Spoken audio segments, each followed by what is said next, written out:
Right now, society is dealing with a massive, well-documented loneliness epidemic. Millions of people are desperate for human connection, yet there is a specific group of people who are doing the exact opposite. You look at your phone, see a text from someone who constantly drains you, and you simply delete it. You cut them off. And here is the reality that makes everyone else so uncomfortable. When you walk away from these people, you don't feel sad. You don't feel broken. You feel an overwhelming sense of peace. So how did you get here? How did you become the person who can sever a tie without looking back? Because the truth is, you weren't always like this. For years, you were the anchor. You were the friend who answered the phone in the middle of the night. You were the peacekeeper in your family. You absorbed everyone else's chaos, listened to their complaints, and gave everything you had to help them. But they never poured back into your cup. Until, one day, an invisible line was crossed. You stopped reaching out. You stopped explaining yourself, and the sky didn't fall. The room just got incredibly quiet. When you stopped trying, society might have called you cold or avoidant, but your brain was actually executing a highly evolved survival mechanism. Psychologists rely on something called the polyvagal theory, pioneered by Dr. Stephen Porges, to explain exactly what happens to you in these moments. Your autonomic nervous system is constantly scanning for safety. When you spend years in relationships where people take more than they give, your nervous system eventually realizes that social engagement is no longer safe. It's a threat to your energy. So it bypasses your conscious mind and flips a biological circuit breaker. It forces you into what is known as the dorsal vagal shutdown. You don't withdraw because you're a bad friend. You withdraw because your nervous system is desperately trying to conserve your emotional energy before you completely collapse. But we have to ask the deeper question: why is your nervous system so sensitive to this drain in the first place? For a lot of people who easily cut others off, the answer lies in childhood. If you grew up in a house where you had to tiptoe around the adults, you know exactly what this means. You learned how to read the emotional weather of a room before you even knew how to read a book.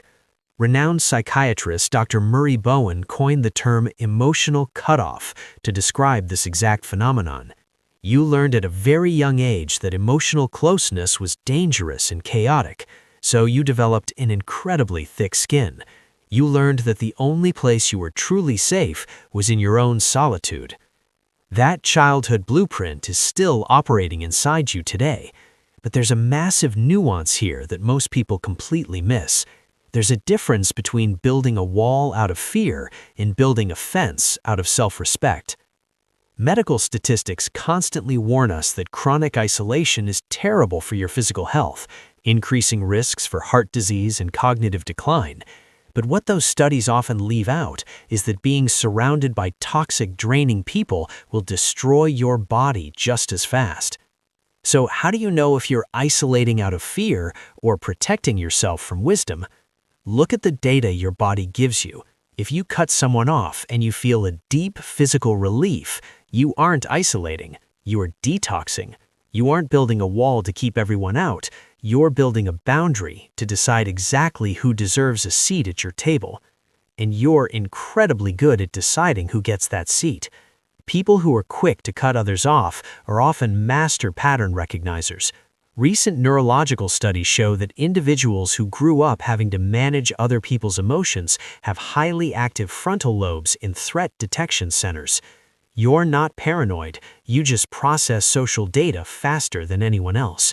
When someone love bombs you, you see the crash coming. When a friend only calls because they need a favor, you recognize the rhythm instantly. Your brain has processed thousands of hours of human behavior, creating a highly advanced early warning system.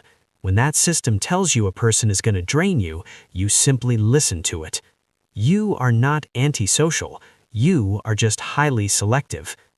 There's a profound difference between loneliness and solitude. Loneliness is a state of psychological starvation. It's wanting connection and not having it. Solitude is a state of intentional fasting. It is choosing the quiet because the quiet is rich, safe, and entirely yours. You aren't sitting in your room wishing your phone would ring.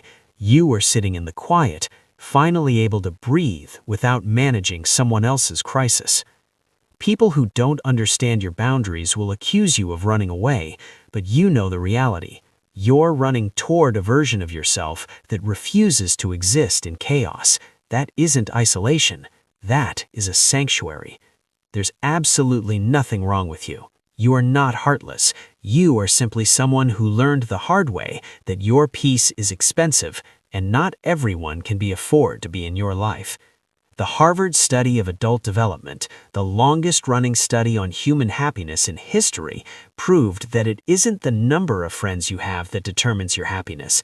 It is the quality and safety of those relationships. If your circle is incredibly small, but it is filled with people who actually respect your peace, you are doing it exactly right. If this hit home for you, I'd really appreciate you subscribing to MindNest.